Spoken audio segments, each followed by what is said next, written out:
Yeah, I want to have a quick chat real quick about, what were they called? Developers of Highguard. Like Wildlight, I think? I'm just going to say Wildlight. I'll look it up afterwards just to make sure. But saw one of their, screen just flashed. You guys didn't see that.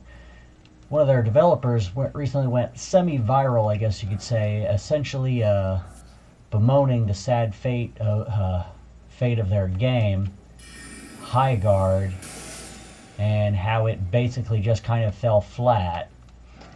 And the crux of what the guy was getting at, is that because the online video game commentariat, I guess you could say, has a financial interest in negative coverage of a game, they were unfairly chosen as a target and basically dragged through the mud before the game even came out.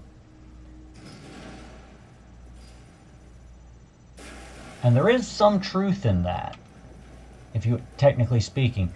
Humans are just like any other animal. They respond to incentives, even if unconsciously. So if someone is incentivized monetarily to say bad things about your game, then yeah, they will have an incentive to do so, and they are more likely to do so. But there's a big but there. It goes both ways. If you're a game developer who wants to make a game that makes money, and who doesn't, then you have an incentive to make a game that people want to play and don't want to say bad things about. And we know that this is possible because there are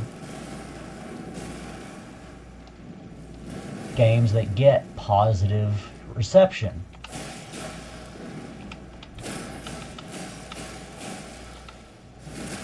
Case in point, I'm playing Elden Ring. You can find people who say bad things about Elden Ring, but they're relatively few and far between. Because incidentally, it's a game that a lot of people like to play.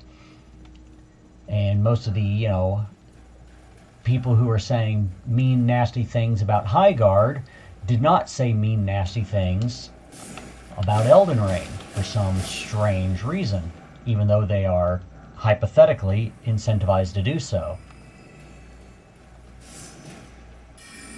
So why is that? Well, if you are an online game reviewer of some description, as hypothetically the commentariat are,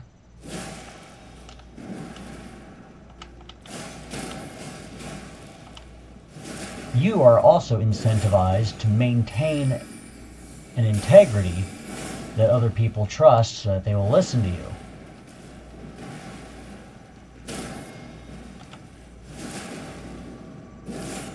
Which means that if you knock a game that is obviously brilliant,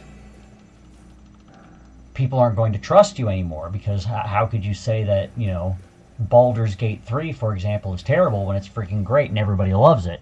Or most everybody, right?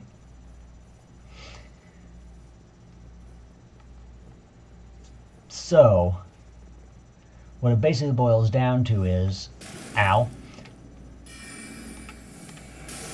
Highguard was slated essentially for commentariat destruction for a variety of reasons. The main one being the game is just not very good. Oh, what am I doing? If the game had been actually secretly brilliant the entire time, I mean, they had, 100,000 players or something at launch?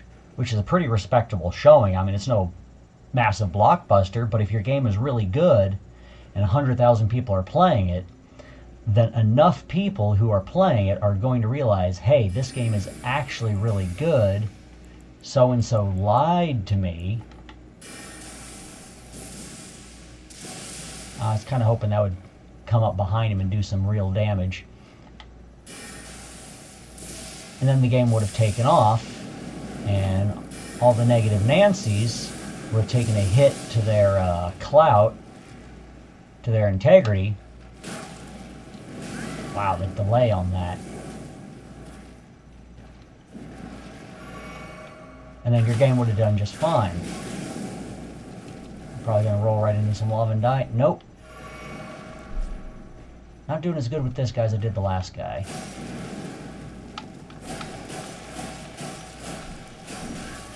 I was hoping I'd get a hit stun before that happened.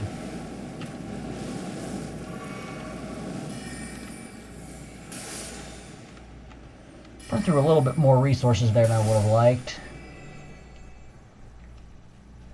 Meanwhile, I think the problem with the Wildlight developers was that their incentive for making the game they were making was a combination between chasing a genre dragon that has probably already faded largely into irrelevancy. Hero shooters are just not what they used to be. You really only have, what, maybe 4 real games in that genre that really matter. I mean, there's the OG, I guess you could say, of oh my god, why can't I place it all of a sudden? I never really played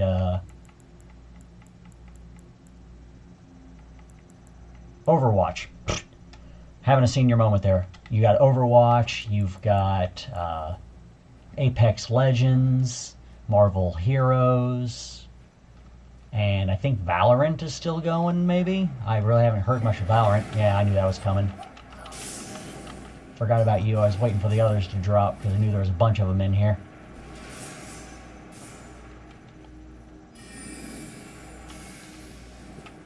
We'll just let them choke on it for a minute.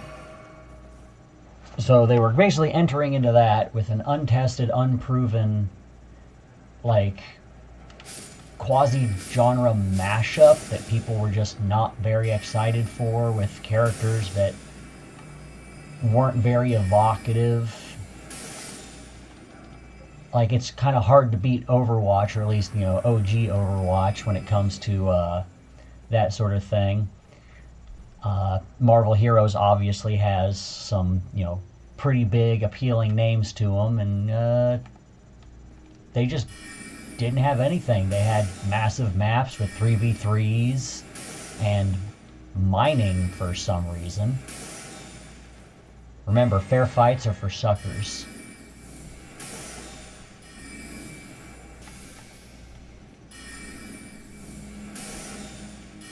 But the incentive they were chasing was essentially praise from their own crowd, I guess you could say. Other similarly ensconced, bubbled developers, family, friends, Geoff Keighley. And now we found out maybe Tencent as an investor, and who knows what their requirements were. It seems that when Tencent invests in Western developers, I think they seem to give them kind of bad advice. You know what I'm saying? Because when Tencent, like, pays somebody to make Marvel Heroes, or Marvel Rivals, which one is it? I can't remember. I said it's not my genre. I'm not a shooter player anymore. I'm pretty sure it's Marvel Rivals now that I think about it. Can't believe I said Heroes.